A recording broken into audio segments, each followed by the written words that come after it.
मराठवाड्यात भीषण पाणी टंचाई। मराठवाड्यातील 12 लाख ग्रामस्थ तहानलेले आहेत। मराठवाड्याला पाणी टंचाईच्या झळा बसू लागल्यात। मे महिना उजाडला असून विभागातील 961 गावे आणि 345 वाड्यांना सुमारे 1424 टँकरने पाणी पुरवठा सुरू आहे। 12 लाख ग्रामस्थांना टँकरच्या पाण्याविना पर्याय नसून टँकर वेळेत गेले नाहीत तर त्यांना पाण्यासाठी वणवण करावी लागते।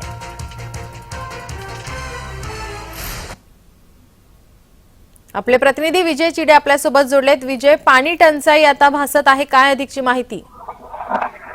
नक्की सध्या जर बघितलं तर मे महिना उजाडलेला आहे आणि त्यामध्ये सध्या पाणी टंचाईनं जे आहे ते अत्यंत डोकं वरती काढलेलं आहे। मराठवाड्यामध्ये जर बघितलं तर 1000 पेक्षा अधिक टँकरनं जे आहे ते पाणी पुरवठा करण्यात येत आहे। मात्र ज्या ठिकाणाहून पाणी पुरवठा केला जातो त्याच नाथसागरमध्ये आज सध्या 6% पाणी साठा आहे। त्यामुळे आता पुढील एक महिनाभर त्याच पाण्यावरती नागरिकांना आपले ताण भागावं लागणार आहे। त्याच पद्धतीने बघितलं तर छत्रपती संभाजीनगर असेल, जालना असेल, या ठिकाणी जर बघितलं तर नागरिकांना विकत पाणी घ्यावं लागत आहे। खाजगी टँकरद्वारे सध्या घ्यायला गेलं तर 200 लिटरचा जो ड्राम आहे त्यासाठी चक्क नागरिकांना 100 रुपये मोजावं लागत आहे। एकीकडे दुष्काळजन्य परिस्थिती निर्माण झाली आहे, हाताला काम नाही, तर दुसरीकडे पाण्यासाठी नागरिकांना पैसा खर्च करावा लागत आहे। आपली ताण भागवण्यासाठी वनवन भटकंती करावी लागत आहे। या सध्या बघितलं छत्रपती संभाजीनगरमध्ये भीषण पाणी टंचाईना जो आहे तो सामना नागरिक करत आहे आणि सध्या प्रशासनाकडून जे आहे टँकर चालू करण्यात आले। मात्र टँकरने देखील आता 15 दिवस ते 8 दिवसाआड पाणी पुरवठा होतो, त्यामुळे आता नागरिक देखील आता मोठे वंचित असल्याचे दिसून येत आहे। आणखीन काय त्यांच्यासाठी मदत करू शकते प्रशासन?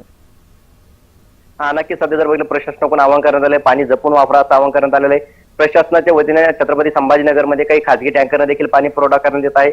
मात्र आता पाणी साठाच कमी असल्यामुळे भूपातळामध्ये त्यामुळे पाणी मिळणे देखील कठीण होत आहे। त्यामुळे प्रशासन देखील आता जे आहे काळजी घेत आहे, नागरिकांना पाणी देण्याचं आवाहन करत आहे। मात्र आता वेळेवरती पाणी न भेटतमुळे अनेक ठिकाणी जर बघितलं नागरिक आक्रमक झाल्याचे पाहायला मिळत आहे। कारण नाथसागरमध्ये सध्या फक्त 6% पाणी साठा आहे आणि त्या 6%वरतीच संपूर्ण मराठवाडा जो आहे तो आपले ताण भागून आहे। या ठिकाणूनच बघितलं औद्योगिक क्षेत्राला देखील पाणी पुरवठा केला जातो, याचा फटका जो आहे तो औद्योगिक क्षेत्राला देखील बसत आहे आणि सर्वसामान्यांना जे आहे ते आता पाण्यासाठी मोठी कसरत करताना निर्माण होत आहे। नक्कीच, धन्यवाद विजय तुम्ही दिलेल्या सविस्तर माहितीसाठी। मराठवाड्यामध्ये भीषण पाणी टंचाई भासत आहे। टँकरद्वारे नागरिकांना या ठिकाणी पाणी पुरवठा केला जातोय। पाणी जपून वापरण्याचे आवाहन प्रशासनाकडून आता केले जात आहे।